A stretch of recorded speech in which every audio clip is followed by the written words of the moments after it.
ஐயாவுக்கு இவ்வளவு பெரிய கரிசனம் இருக்கிற நேரத்தில் தமிழ் மேலையும் தமிழருடைய பண்பாடு மேலையும் நாகரிகத்து மேலையும் நம்ம மாணிக்கம் தாக்கூருக்கு ஏகப்பட்ட கரிசனம் இருக்கு.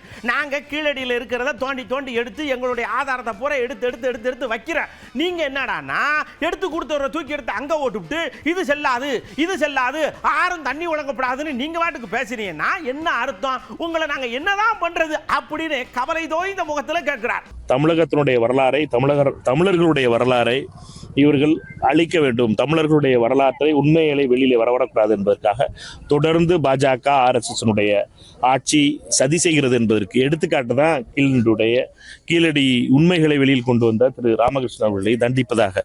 இது தமிழர்களையே தண்டிப்பதைப் போல அவர்கள் நினைத்து கொண்டு ராமகிருஷ்ணன் அவர்களுடைய உண்மையை ஒருவரை சீப்பை ஒழிச்சு வச்சுட்டா கல்யாணம் நின்று போயிரும்னு சொல்ற கதை மாதிரி பாஜக காரர்கள் செய்கிற வேலை இது. இதனால் தமிழர்களுடைய பெருமையோ அல்லது தமிழர்களுடைய பற்றிய வரலாறையோ இந்த RSS காரர்கள் நிறுத்த முடியாது. எங்களை பொறுத்த மட்டும் இதை இந்தியா கூட்டணியுடைய அனைத்து நாடாளுமன்ற உறுப்பினர்களும் பாராளுமன்றத்தில் வருகின்ற மழைக்கால கூட்டத்தொடரில் எழுப்புவோம்.